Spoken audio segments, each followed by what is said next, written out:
Abbaim, Rabotai, welcome to another edition of our Thursday night class. Tonight we are studying Parashat Yitro.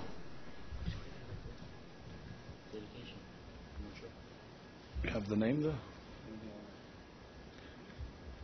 I'd like to just greet some of our affiliates that are watching tonight's shi'ur, specifically to a group of holy Jews in Boston, Massachusetts. We want to welcome them to the satellite, and Bezat Hashem, we hope they enjoy the shi'ur, and Bezat Hashem, we hope one day we can come visit them personally in order to see the Kahal Kadosh over there. Tonight's shi'ur is studied in memory of Meir Rahamim ben Avraham Avtan, Zichrono Levracha, by his son Gad Biton from Montreal. Ruach Hashem Tenihanu Began Eden. Amen.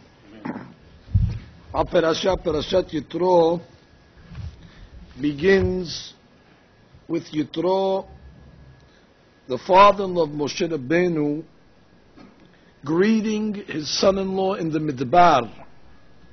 Vayikach Yitro choten Moshe et Sipora eshet Moshe. Yitro takes Moshe's wife Sipora, who was in Midian during Yesiat Mitzrayim, and after the Jews came out, now they were in the Midbar, so there's a reunion of some sort, where Yitro now catches up with Moshe Rabbeinu in the Midbar. He brings back Sipora, the pasuk says ve'et shnei baneha, also Gereshom and Eliezer, they also are reunited with their father. And the pasuk writes, "Vayavo Yitro choten Moshe ubanav ve'eshto el Moshe el hamidbar, asher hu choneh sham hara Elohim. Vayomer el Moshe," and he tells Moshe, "Ani chotencha Yitro ba'elecha, I am Yitro, your father-in-law, coming to you. Ve'shtecha u'shnei baneha imma." Now, if we start to analyze, that pasuk seems superfluous. Does Yitro have to introduce himself to Moshe Rabbeinu? Ani chotencha Yitro? What, Moshe Rabbeinu forgot who Yitro was?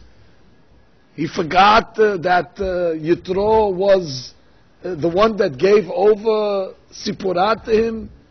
How does Yitro think that he has to introduce himself? Why does he have to introduce Ani chotencha Yitro? And furthermore, the whole business of Yitro is mind-boggling. Yitro was Kohen Midian, he was the priest, he was the Pope of Midian. Moshe Rabbeinu couldn't find another father-in-law. He had to marry into the papal family. I mean, Sipporah is the daughter of the Pope. I mean, Moshe Rabbeinu definitely could have done better, seemingly.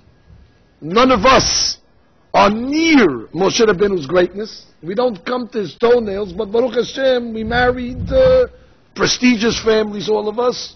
Miyuchas, with lineage, with the proper pedigrees, we'll call them, the proper ancestry. You know, we check 10 generations back. And here, Moshe Rabbeinu, at first glance, Has v'shalom, you might say he settled. So this needs to be understood. And then the respect that the Torah gives to Yitro is unparalleled. To have a Parashah named after him, there's no Parashat Eliyahu Mansur.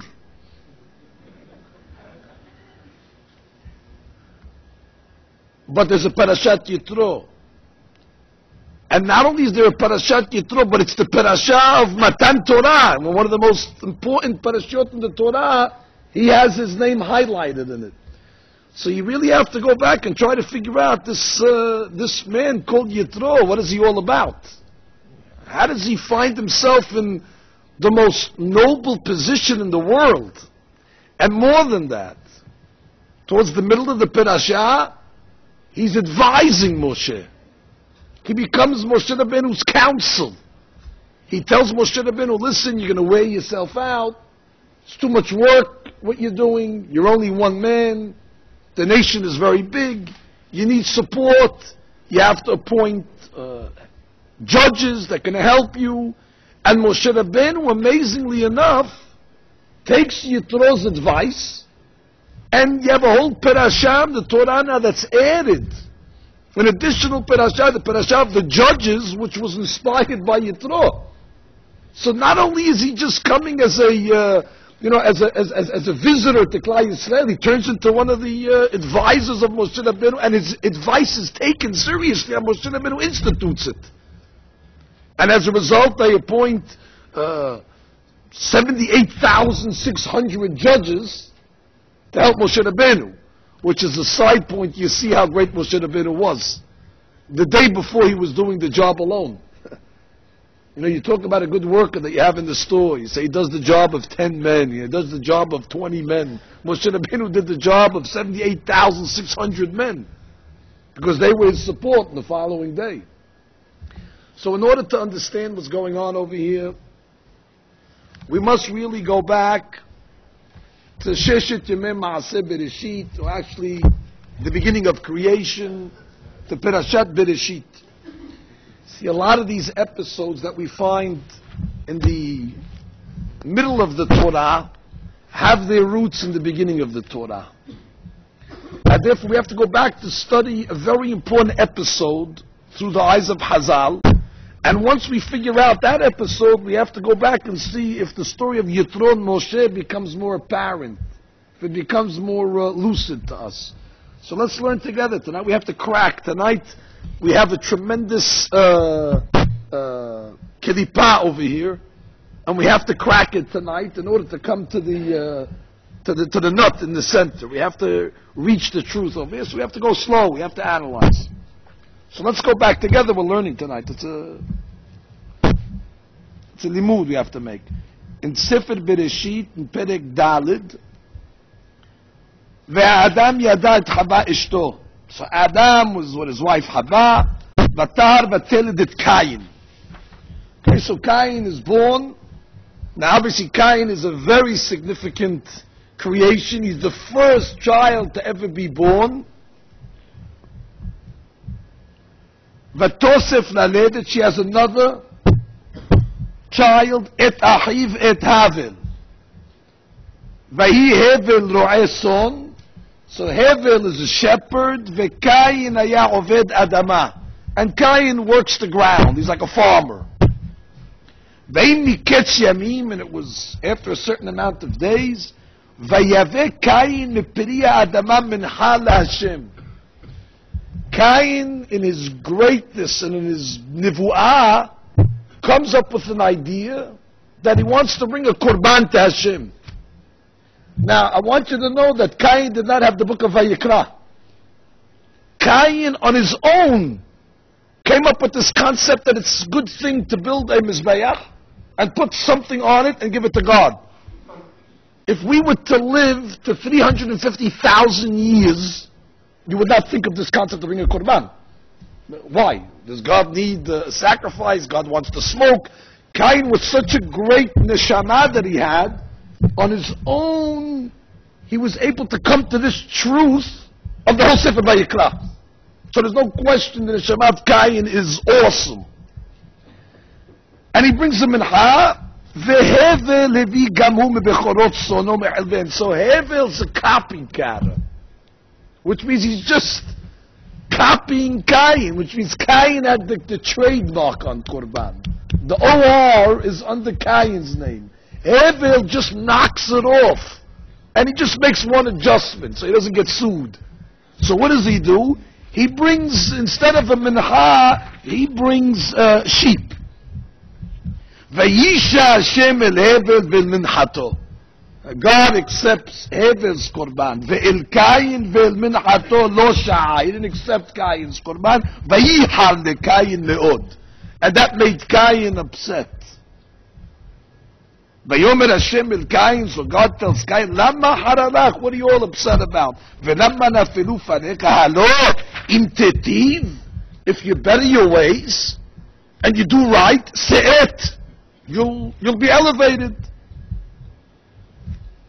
Vayomer Cain el Hevel ahiv, so Cain tells Hevel, his brother, Vahi biyotam b'seden, they were in the field, Vayakom Cain el Hevel echav, or ahiv, Vayargehu. And Cain rises up on Hevel, he kills him. This pasuk is missing here.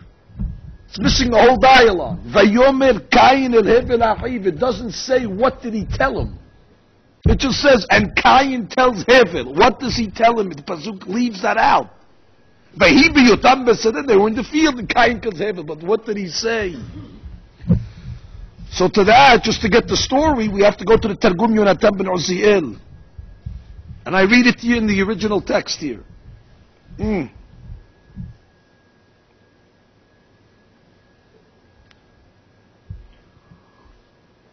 Va'amar Cain levat Hevel ahohi. Ita v'nipuk tarbinan lebara. He tells his brother, let's go outside, let's take a walk.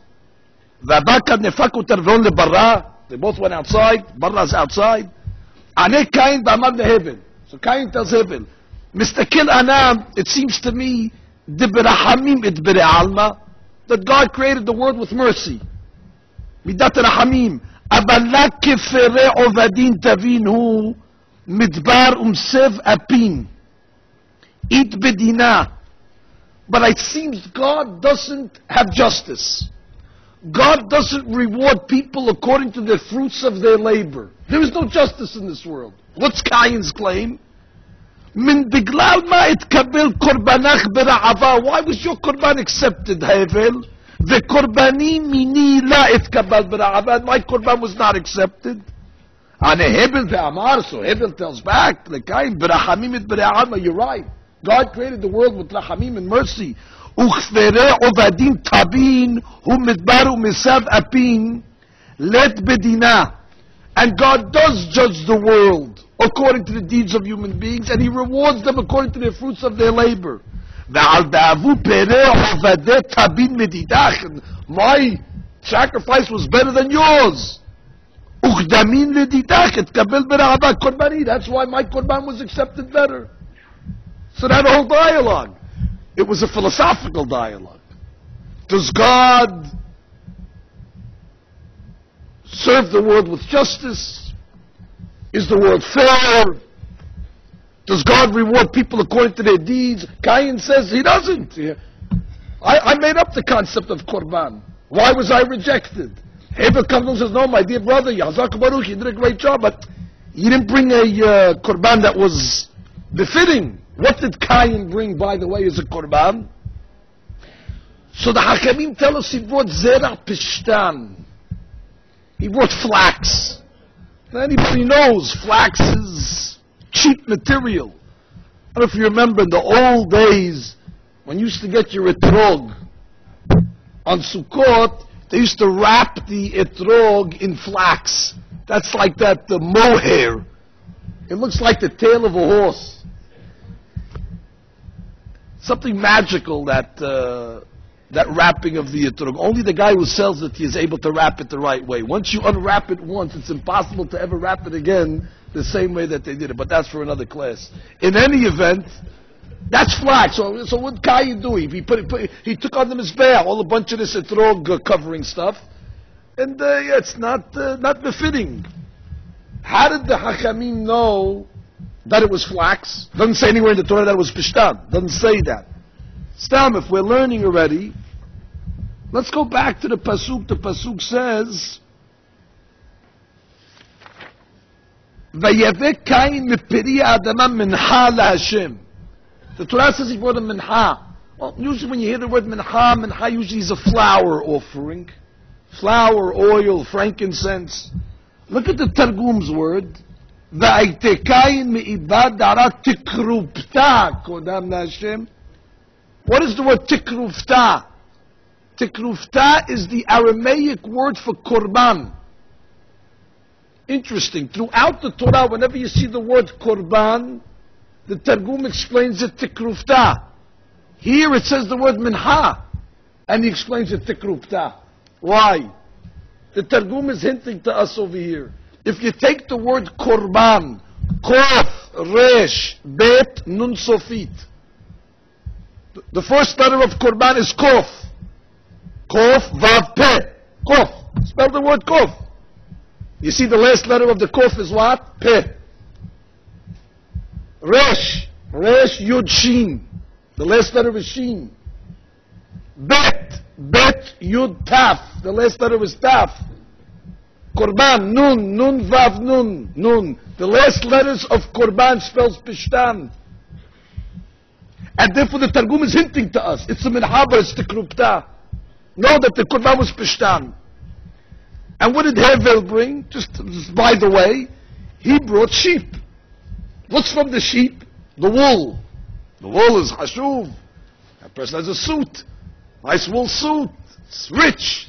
It's expensive. And as a result of this disparity in the sacrifices, Cain got jealous of Hevel and killed him. Comes out the original fight of Cain and Hevel was over wool and flax. That's why the Torah forbids shatnez. That's why we're not allowed to wear wool and linen. Because the original fight, the original mahloket, the original murder came as a result of these two products, of Semer Pishtin. And therefore God says, forever these two products will not come together. To remind us that whenever you go to the store, buy a suit. Make sure there's no wool, make sure there's no linen together. That reminds us of what those two products did to the destruction of mankind. We continue. So what happened?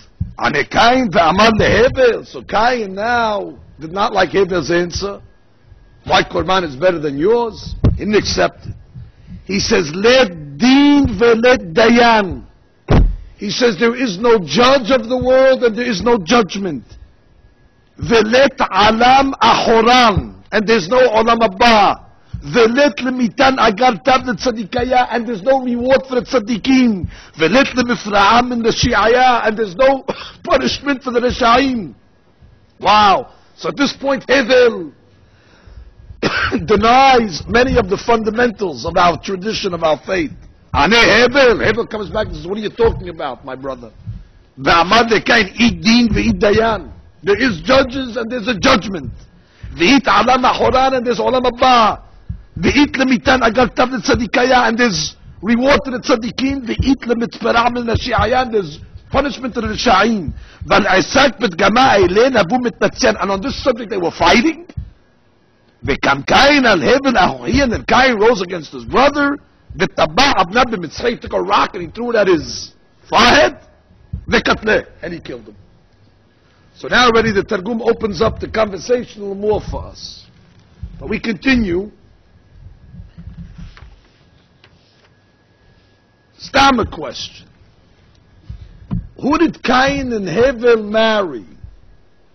Doesn't tell us really that they had sisters. So how would they procreate? How did they get married? So we got to go back to the Pesukim. The Pasuk writes, Vatar vateled et Cain. You're familiar with the et rule. There's a rule in the Torah that was given over by a great Talmid Chacham in the Gemara, one of the Tanaim. Shimon Amsoni was his name. Shimon Amsoni taught that any time the Torah says the word et, it's coming to include something. To us, et is usually an auxiliary word. Et is just like a filler word. But in Torah, there's no such thing as auxiliary words, extra words. Every word is counted, numbered.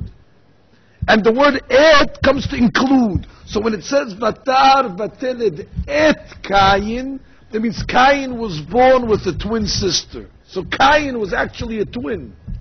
And he married his sister. Now you can say, oh, it's incest. Before Matan Torah, that type of marriage was permissible.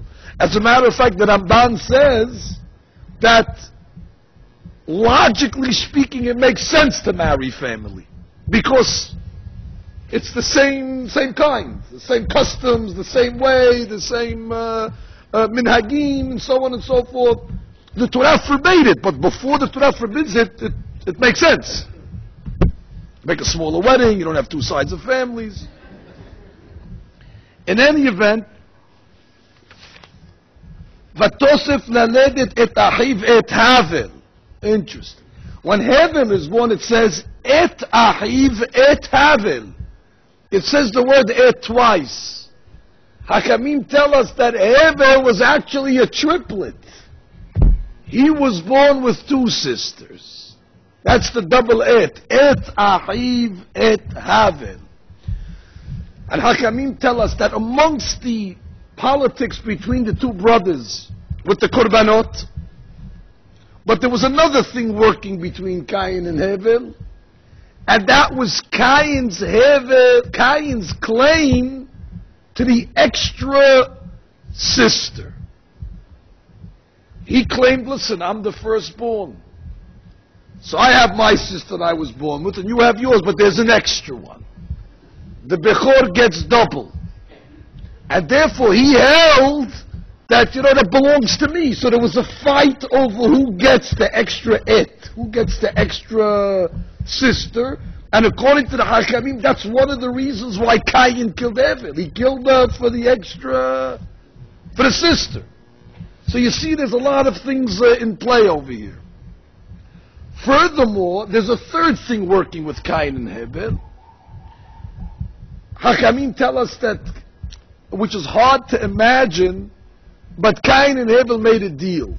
They said, listen, we have to split the world up. So how are we going to divide it up? Again, to me, I don't know why it has to come to this. The world is a very big place. There's only Cain, Hevel, their wives, Adam and Hava. I mean, you're dealing 6 people on the whole planet, 7 people on the whole. It shouldn't become a situation of how do you divide it? I mean, you take half and I'll take half. I mean, the planet is just tremendous. But they got involved in, what's mine, what's yours. They got involved in the nitty-gritty of it, which is hard to understand. Again, there has to be explanations. It's not like you're arguing, with your neighbor, who gets the driveway, who gets the shared driveway. It's 2 feet over here. Is it mine? Is it yours? Is it an easement? You're not arguing on that. You're arguing on thousands and thousands and thousands of miles. You can take 3.5 continents, and you have 3.5 continents. I mean, so you're not talking about building a 40 by 100. You can build whatever you want. You have enough real estate and land, but it seems they wanted to make a deal over here, some sort. So the deal that they came up with was that Hevel, you get the metaltili, you get all the movables, all the things that are movable, and Cain gets the ground, Cain gets the real estate. And you can imagine now such a deal. They didn't have lawyers in those days. So you could imagine the fights that came out as a result of such a contract, because Hevel tells Cain, "All right, very good, it's a deal. They shake hands. Give me your shirt. Give me my shirt. Well, the shirt is the movables. The movables are mine." So Cain tells Hevel, "You better start growing wings and start flying, because the ground belongs to me. Get off my ground." So now, you can't split it up that way. And then we learned that Hevel was a shepherd. So Cain says, very good, shepherd you could be. Movables belong to you. But what are they going to eat? They're eating the grass. The grass belongs to me. It's the ground. So you better start, get synthetic food somewhere. But you stop feeding them off the ground. You're a thief. So it became already politics between who owns what. Everybody's walking around with a contract. It's mine, it's mine. What does the words mean? So that also added to the mahloket between Cain and Hevel. I want you to know, we're explaining it obviously on a basic level over here.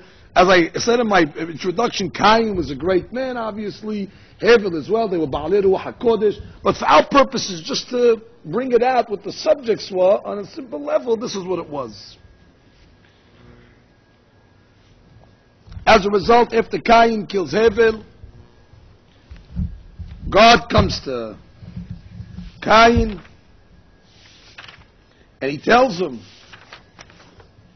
"Vayomer Hashem el Cain, Hevel achicha, where's your brother?" Vayomer lo yadati, I don't know. Hashomer achi anochi. Famous last words, am I my brother's keeper? What are you asking me for? I don't know. I'm not responsible. Vayomer, and God comes to Cain and says, Me'asita, what did you do, Cain? Kol deme achicha so'akim elai min ha'adama. The blood of your brother, the bloods, kol deme, it's plural, the bloods of your brother, they're screaming from me from the ground. What do you mean the bloods? Cain, you're responsible not only for Hevel, but you're responsible for all the descendants that would have come out of Hevel. When you killed Hevel, you didn't kill one person. You're responsible for all the offspring that Hevel could have brought into the world. Demeh, the bloods are crying from the ground. Ve'ata arurata min adama. You're going to be cursed.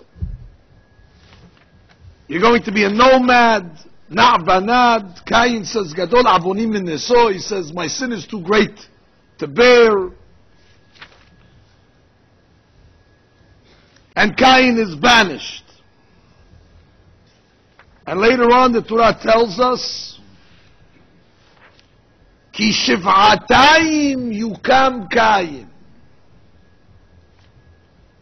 Cain lived for 7 generations. And then he was killed. But now we begin the subject. This pasuk over here is giving us a tremendous insight on what happened with Cain. Did his death atone for his sin? Was Cain finished?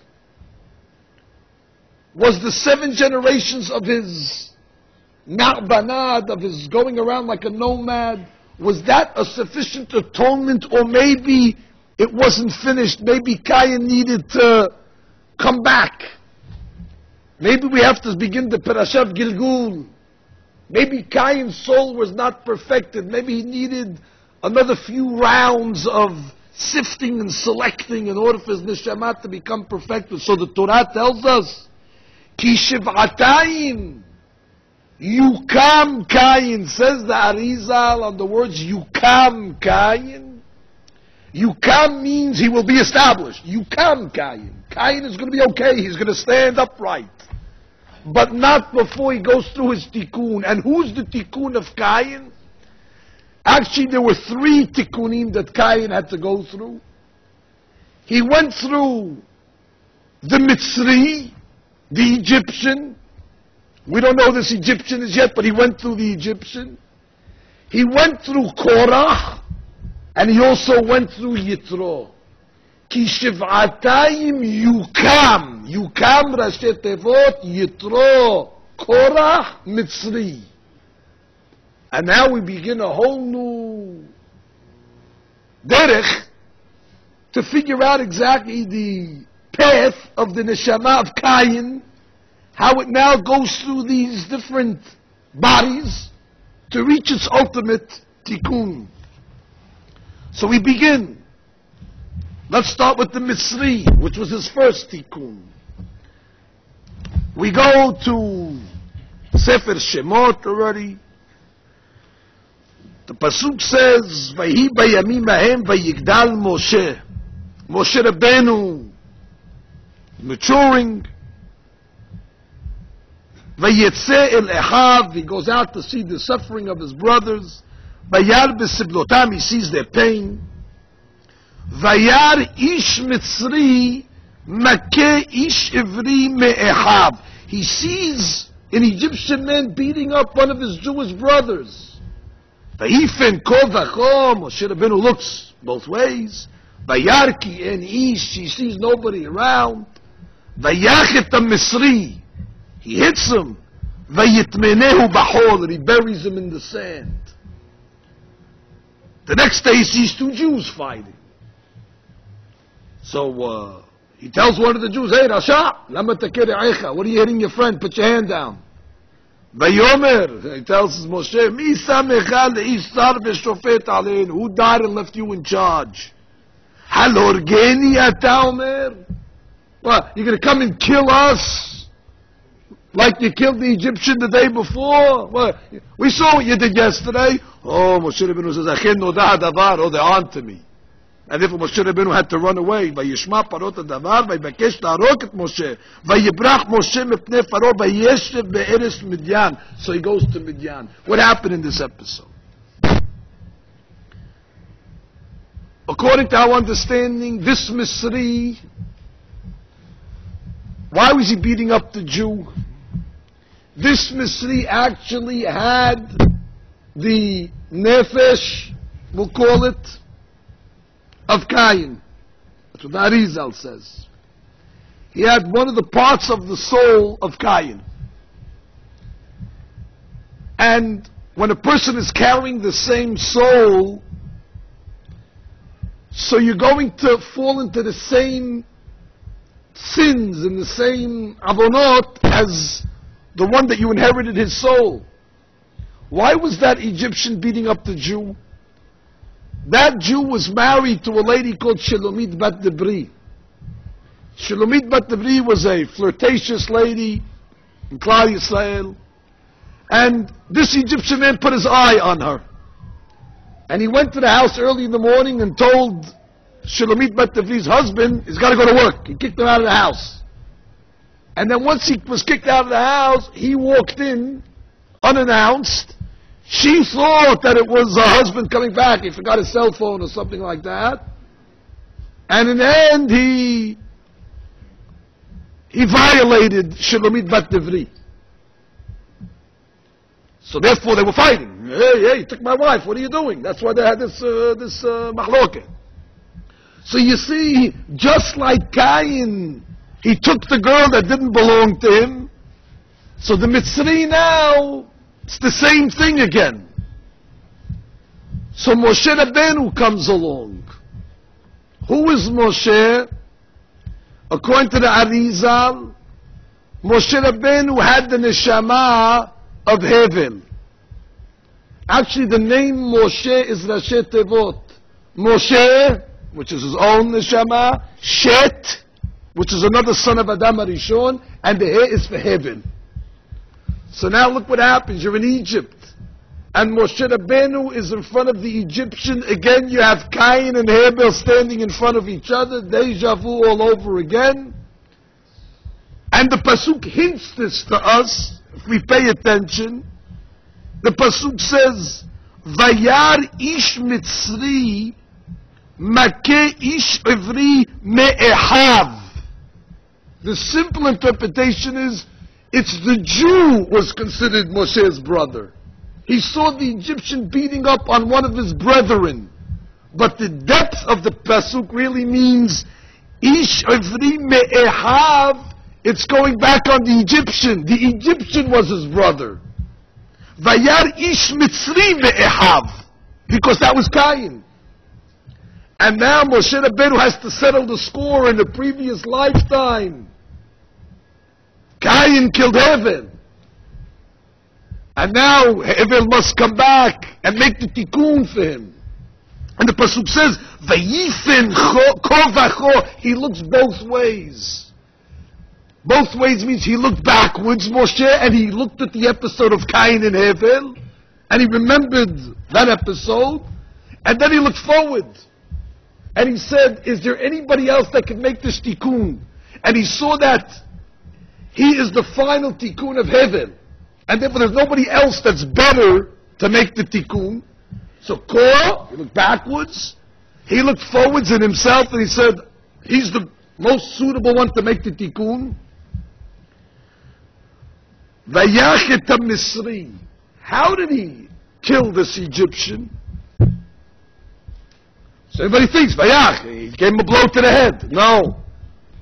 According to the holy books, he killed him with the usage of one of the Shemot of HaKadosh Baruch Hu.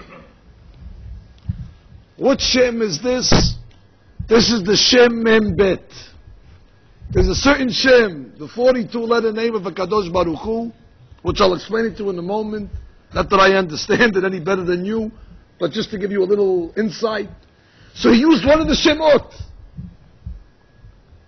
How do I know from the Pesukim that he used one of the Shemot, and how do I know what Shem he used? Let's go slow. The next day, what are those two Jews that were fighting with each other tell Moshe, Hal horgeni ata omer. Are you going to kill me like you said? That means yesterday, how did Moshe kill the Egyptian? He said something. It was through Amirah. He said, abracadabra, whatever the Shem is, but he said a Shem on him. Hal horgeni ata omer. You're going to use that voodoo on me today also? Hanina, I'm not saying voodoo, I'm just saying it in the lashon that we can understand. It's one of the Shemot HaKedoshim. Forgive me, I'm out of line by saying that. It's Shemot HaKedoshim. The Pasuk says, Vayitmenehu b'chol. He buried him in the hole. Why does the Torah call it hole? Why doesn't it say buried him in the Adamah? The numerical value of the word hole, Het Vav Lamed, is 42. To show you that he used the Shem Mem Bet, the 42 letter name. Now why does he use this name? What's significant about the Shem Mem Bet? For lack of a better terminology, to talk on layman terms, this is Kabbalah for idiots. I'm talking about myself being the idiot. Shem Mem Bet is like an elevator. What do I mean? There is a certain Shem that has 42 letters. Where do we find this? All of you are familiar with the passage of the Anna Bechawah. There's 7 verses in the Anna Bechawah. Each verse has 6 letters. Anna Bechawah, Gidulat Yeminecha, Tatir Sirura, Kabel Rinat Amecha, Sagebenu, Tarenu Rora, Nagbor, Dorshe Yehodecha, Kebabat Shumrem, Barechem, Taharem, Rahameset Katecha, Tamid Golem, Hasin Kadosh, Berov, Tuvka, Nahel Adatecha, Yahid Ge'eh, La'amecha Pene Zochre Kedushatecha, Shav'atenu Kabel, Ushmat Sa'akatenu, Yodea Ta'alumot. Baruch Shem Kevod Malkoto Leolam Va'ed. After we recite those 7 lines, we say Baruch Shem Kevod because it's a Shem, it's the holy name of God. The Rashet Tevot of those 42 words that I just told you, they comprise the Shem Mem Bet. That's why if you look in the Anna Bechawah, right after each line you see Rashet Tevot. Anna Bechawah, you see Aleph Bet Gimal. Anna Bechawah, Yeminecha Tatit Surah, you see the Yud, the Taf, the Tzadi Sofi, you see the Rashet Tevot. Those 42 letters, we don't want to say them, so we put words so you can understand the Rashet Tevot. What is the Shem Mem Bet? What is the significance? In this week's Haftarah, we read about the angels. The angels, it says on them that they have wings. B'shtayim yechaseh fanav. 2 wings covers their faces. B'shtayim yechaseh raglav. 2 wings it covers their legs. Ubishtayim ya'ofef. And with 2 of the wings they fly. The books bring down that just like the angels have 6 wings, 4 to cover themselves and 2 to elevate themselves. When a person goes to sleep at night, his neshama is going up to Kadosh Baruch Hu. It's going up for judgment. It's a big trip from Olam Hazeh all the way to upstairs, light years away. So it needs to fly up. But on the way up, there's a lot of Chas v'Shalom, Mekatrigim, and interference, enemies. So the neshama needs to be protected. So how do we insulate the neshama before we go to sleep? We recite the Anna Bechawah. And every 2 words, Anna Bechawah, B'shtayim yichaseh panav, those 2 words. Gidulat yeminecha, B'shtayim yichaseh raglav. It covers the neshama and insulates it. Tatir serura, B'shtayim yi'ofef. It starts to go up to the neshama. Then you do it again. 2 words. Kabel rinat. B'shtayim yichaseh panav. The neshama is insulated. Amecha sagemenu. It's covered again. Tarenu nora. B'shtayim yi'ofef. which is the neshama, because we don't want the meket regim to affect the neshama, so we insulate it 7 times over, and then the neshama is able to go up with the kedusha of the anna bechawah. That's why, at a funeral, when they're bringing the body out, we say anna bechawah. Why? Because the neshama is going up to Kadosh Baruch Hu. So by saying that Shem, Shtayim Yichaseh Panav, Shtayim Yichaseh of the neshama, Shtayim Yi'ofef. That's why you're supposed to read it. Anna bechawah, pause. Gidulati binecha, pause. Tatir serura, it's 2, 2, and 2. Shtayim Yichaseh Panav, Shtayim Yichaseh Raglav, Shtayim Yi'ofef. And that you're doing to the neshama every single night, and at the time of the Petira as well. Moshe Rabbeinu knows that he's making a tikkun on Cain. He doesn't want to kill him with a sword. Because if you kill him with a sword, you don't make the tikkun. That's the way Bil'am died. Bil'am died with a sword. Over here, Moshe Rabbeinu wants to extract the neshama of Cain and elevate it. So he went over to the Valley of the Egyptian, and all of a sudden the neshama just went up. He made a tikkun, at least on part of Cain. Incidentally, if we're talking about the Shem, you have to know as well, the Kaddish also, that we say, also is connected to the Shem Membet. Shem Membet also is like this. Hashem's name is Yud Ke Vav Ke. That's the 4 letters of HaKadosh Baruch Hu. But we want Hashem's name not only to be limited to the 4 letters, we want it to be mitpashet. We want God's name to be revealed to all the 4 corners of the earth.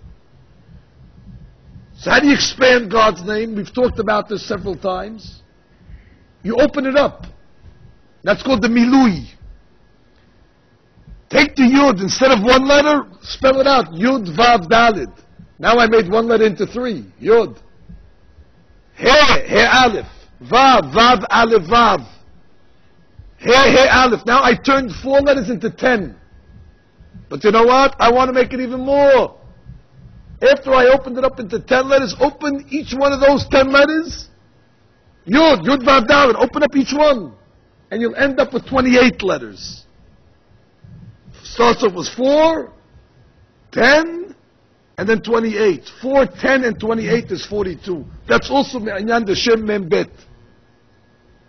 That's the milui of HaKadosh Baruch Hu's name. 4, then 10, then 20. That's why the Kaddish, Yitkadav, Yitkadash, Shemer Rabah, that's 4 words. That's Keneged Yud Ke Vav Ke. Be'alma, di, berach, ir'utev, yamnik, malkutev, yasmapu, karev, karem, meshicheh, that's 10. That's already the milui. Then Yeheh Shemer Rabah Mevarach, until the Amiran Be'alma is 28 words. Keneged the 28. Therefore the Kaddish is constructed. 4, 10, 28, Shem Membet. And what does the Kaddish do? Then we answer. יש מרבה מברך לעולם ולעולם יתברך וישתבח ויתפאר ויתרומם ויתנשא וו 7 vavs. 7 times 6, 42. Shem Membet. Now you understand why the people say Kaddish for the Niftar. Because the Kaddish is the Shem Membet. It elevates the soul. It's the elevator. It elevates. Shtayim Yichaseh Panav, Shtayim Yichaseh Raglav, Shtayim Yubet. That's the Shem Membet. It's go on to elevate. That's why we say Kaddish in the Tefillah. Because after each section of the Tefillah, we want to elevate it. I'll give you an example. In the Tefillah, we start off on the lowest level. Olam HaAsiyah. That's the beginning of the Tefillah. Then we want to move up to the next level. Olam HaYesirah. Olam HaYesirah begins at Hodu. But we need to get to the next level. So what do you do right before Hodu? There's a Kaddish. Thank you. Now, I'm going to get off at Yesirah, please. Now you get off at Yesirah. Yes? Now the next level we want to get to is Biriyah. Biriyah starts at Yosef. But I got to get to the next level. Right before Yosef there's a Kaddish. Thank you. Next level, 1 level up, please. And really we would say a Kaddish before the Amidah, but we can't separate between Gal Yisrael and the Amidah. And then you have to say Kedishim to go back down again. It's a downward elevator as well. But that's for a different shiur. Moshe Rabbeinu used the Shem Membet in order to kill the Egyptian, to elevate the Neshama of Cain. Arizal says at that moment, that's what happened. Immediately at that moment, the Nefesh of Cain that was in the Egyptian left him and went into Yitro. All of a sudden Yitro's in Midian. At that moment, boom, he feels a jolt. On that day, Yitro made Teshuvah. Something happened to his neshama, he got upgraded. He felt there's something come into him, and he accepted upon himself Hashem Yitbarach, he accepted upon himself the oneness of God. And he alludes to this. Yitro himself, the Pasuk says, there's much to say. The Pasuk says, when Moshe Rabbeinu sees the girls at the well,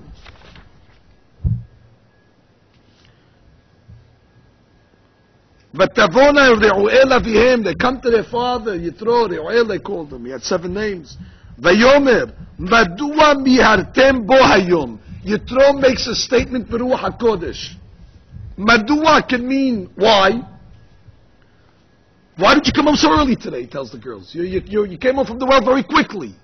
But Madua also comes from the Lashon Biyadua. It's known. Yadua, it's understood. Mihartem bo. Mihartem bo is Rashet Tevot Membet. Mihartem bo hayom.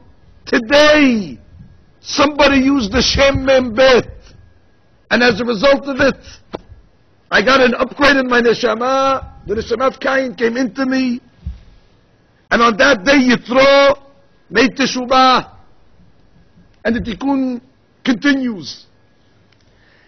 And then it says, Yitro not only made a tikkun on the nefesh of Cain, that's when he reneged on the Avodah Zarah, but he made a tikkun on the neshama of Cain. When was that? The Pasuk says, Vayiten et Sipporah bito leMoshe. He gives Sipporah to Moshe. Who is Sipporah? Sipporah was the extra twin that was born. Cain now, hundreds of years later, makes the tikkun and he returns Sipporah to Moshe. He gives the extra twin back to heaven. This belongs to you. It's not mine. Hence the tikkun of Cain's neshama is completed by Yitro. That's why, just as a point, Yitro had 7 names. Moshe had 7 names. Somebody once said, how do you know that Yitro was on welfare? Because he had 7 names. In any event, you see over here, interesting, Cain and Hevel, Moshe and Yitro, they're actually brothers. Both have 7 names. The Torah alluded to this. Ki shiv'atayim yukam Cain. When is Cain going to be established? With the 7s. There's going to be 2 people that are going to have 7 names. And that's when the tikkun of Cain is going to come. Ki shiv'atayim, with the 7s. Moshe has 7 names and Yitro has 7 names. They're actually brothers. Sipporah's the extra twin sister. She's given over. One of Yitro's names, interesting, was Kenny. Today you heard the name Kenny. The first Kenny was Yitro. He was called Kenny. Why was he called Kenny? Kenny is the same letters as Cain. Kenny actually is Rashet Tevot backwards. Kenny, Yitro, Nefesh Cain. Yitro, Neshama Cain. Because Yitro made the tikkun on the nefesh, on the neshama, hence his name Keni. Can we go a little further just to open this up? Now we understand when Yitro comes along to the girls and says, you came from the well early today. Madua miartem navo. So Yitro's alluding, the Shem Membet, something took place today. So the girls agree, they say yes. Ish Mitzri hitzilanu. Ish Mitzri, an Egyptian man saved us? Wasn't an Egyptian man. Moshe Rabbeinu wasn't an Egyptian man. Why did they say Ish Mitzri hitzilanu? Because they understood the tikkun was made with the Ish Mitzri. Now the ball's in our court. Now it's shifted to us. Once the Ish Mitzri saved us, which means that settled the tikkun of Cain. Now there's no more jealousy. Now, Dad, one of us can marry this man. You can give whichever one is the one that belongs to heaven. But the Ish Mitzri is handled now. Now there's no more jealousy between the brothers. So Yitro says 100% Kiren lo. And what's the language that he uses? Vayomer el benotav ve'ayo. The word ve'ayo sounds very similar to a word in the Pasuk in Bereshit. When God tells Cain, Hevel achicha. Where is your brother? Now Yitro comes along and says, Ve'ayo, where is he? That was the tikkun. When he comes, I don't know where he is. Now you say, where is he? Bring him, where is he? In the first round, you came along and said, I don't know where he is. Now he's searching him. Ve'ayo, Hevel achicha. Torah continues. Torah tells us, what is Moshe Rabbeinu doing for Yitro? Pasuk writes,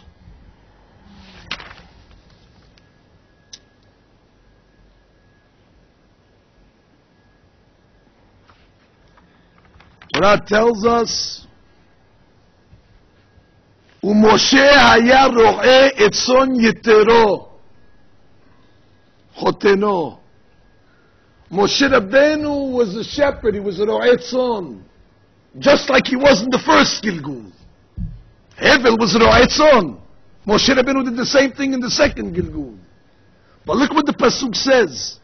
Vayinhag et hatzon ahar hamidbar. What does the Pasuk have to tell us where he grazed the sheep? What's the difference? He did it in the midbar? Well, it's such an important fact that I need the location, I need the GPS, I need the coordinates where exactly he did the shepherding. Mashpati, if he did it in the midbar, or if he did it in the city. What's the Torah have to go out of its way say midbar? Because if you remember, one of the claims that Cain had against Hevel was, hey, it's my land. Get off my land. So in this case, Moshe Rabbeinu was Hevel, takes the sheep and he goes to the midbar. The midbar is hefker. The midbar is ownerless. Even according to Cain, you have no claims over there. So he wanted to make the ultimate tikkun. You had claims on me in the first round. My sheep were eating your fields. I'm going to go far off the trodden path. And the midbar, that's considered no man's land. So Torah is telling us Moshe Rabbeinu was careful this time around. You see, everything is precise. Shelo la'anot min hagezel.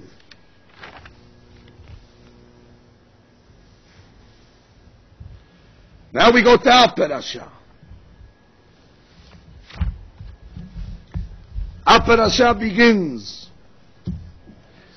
Vayikach Yitro choten Moshe et Tzipora eshet Moshe. He does it again. He comes back to the midbar and brings Tzipora back. Ve'et shnei baneha, but this time he adds something. He brings back the two children. Because if you remember, God had claims against Cain. Kol demeh achicha so'akim elai min ha'adama. Not only did you kill Hevel, but you killed the bloods, the future bloods that are going to come out. Now, Yitro has to fix that also. So doesn't he only give back Sipporah, but he gives back descendants. Veshne baneha. He gives back the children. That's a tikkun for that. And then the Pasuk comes along and says, Vayavo Yitro choten Moshe ubanav ve'eshto, vayomer el Moshe, ani chotencha Yitro. Says the Arizal, Ani chotencha Yitro Rashi Tevot Achi. Ani chotencha Yitro, I am your brother. He's telling him, listen, this is we're fixing the whole world over here. Before we receive the Torah, we have to make the Tikkun HaOlam. We have to rectify sins that are outstanding. Now everything's falling back into place. Here's Sipporah, that's the extra twin sister. Here's the twins, here's the children, that's the Kodem Achicha. But it's not done yet. What about the Korban? So the Pasuk says, Vayikach Yitro choten Moshe ola uzbachim lelohim. He brings a sacrifice. No more pishtan. No more flax. Ola uzbachim. And his korban is accepted. He fixes the tikkun of that. But there's one last thing that's outstanding. Yitro comes to Moshe Rabbeinu and gives him advice. You need to appoint judges. From where does he get such an idea? Because Cain is the one that said, Let din velet dayan. The one that comes along and says, there is no judge, there is no judgment, how are you going to fix that? So Cain comes along and says, you need to appoint judges. There is judgment. There is judgment. You need to have a court system. You need to have dayanim. There is truth. There is reward and punishment. That's the tikkun of Yitro. That's the tikkun of Cain. It had to come from him. Moshe Rabbeinu was waiting for the idea. He knew this is the tikkun. He has to hear it from his brother. And therefore Moshe Rabbeinu institutes it immediately. Because that's the tikkun he has to make. But listen how wonderful it is. What's the claim that Yitro tells Moshe? Why do you have to appoint judges? Because if you don't, my dear brother, nabal tibol, you're going to wear yourself out. It's going to kill you. In the first life, Cain kills Abel. In the second, he's involved in preserving his life. I don't want you to die. Navol tibor, you're going to wear yourself ragged. He gives him advice for preservation of life in order to fix what he did previously. Again, there's much to say on this. We're just scratching the surface. We didn't get anywhere tonight. There's much more to say on this subject, but at least you have a derech now. You have a new concept of what's going on. That answers our original question. Yitro should become the father of Moshe. It had to be this way. Well, he's going to marry the Pope's daughter. It had to be this way. This is tikkun olam. There's no other option. But I want you to know one last thing, and I'll conclude with this. Really? It shouldn't have got this far. Really, according to the first plan, there was somebody that had the ability to make the tikkun on Cain himself. And it would have been the done deal. It shouldn't have got to the Mitzri. It shouldn't have got to Yitro. It could have been solved with one man. You know, that was also a firstborn. The firstborn son of Yaakov Abinu, Reuven. The books bring down, Reuven had the ability to fix Cain. You know why? Because Yaakov Abinu had the Neshama of Adam Arishon, as we learned in the previous class. And if Yaakov Abinu is Shufre de Adam, like the Zohar says, that means Reuven is Cain, his firstborn son. He had the chance to make the tikkun. But what happened? Because he mixed the beds of his father, what does Yaakov tell him? Reuven, Bechori Ata, you're my firstborn. You should have made the tikkun of Cain, it should have been done. But instead, Yeter Se'et. Who's Yeter? Yeter is one of the names of Yitro. Yitro is one of his 7 names. Instead of you making the tikkun, Yeter Se'et. You know what se'et means? Se'et is a reference to the neshama. Like David HaMelech says in his Tehillim, Elecha Hashem nafshi esa. Nafshi esa. Se'et is the nefesh. Yeter, Yitro is going to fix the nefesh. Ve'yeter az. Ve'yeter is otiyot Yitro. Yitro is going to fix the az. Az is the neshama.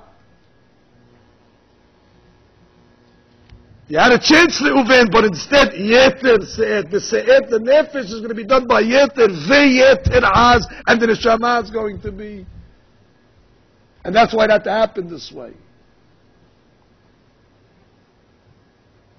Once you start understanding what we're saying here, the Torah is opened up. We come along and we're humbled in front of this. We come along and say, what do we know? We're reading the Chumash for 50 years. Where's this written? Where did this happen? How come they didn't teach us this? How come we didn't know this? And I'm telling you again tonight, we didn't do anything. We just tonight dabbled a little with concepts to create a path. But we're not even 2 steps on the path. You can't imagine how deep this concept, which means what's happening in Parashat Yitro is actually the sequel of Parashat Bereshit. You can't learn Parashat Bereshit without learning Parashat Yitro. You don't know Parashat Bereshit till you get to Parashat Yitro. You can't understand it. And you can't understand Moshe with the Misri, with Shem. You can't understand. You have to learn them all. It's all linked. It's all connected. And there's 1,000 more links that we didn't put together tonight. But this already answers the one question that we set out to answer. How did Moshe marry Sipporah? He had to. That was a tikkun. Hevel had to take back his sister. It was his. And it had to be given back by the Pope, by Yitro. And it was only able to happen this way. Yiratzon, we should have zechut. That just like we were able to uncover the niflaot, the wonders of the Torah. Gal einai ve'abita niflaot metoratecha, David HaMelech says. Hashem should open our eyes, where we should see the wonders and the brilliance and the radiance of our Torah. Yiratzon, we should be zocher to this beracha. Amen.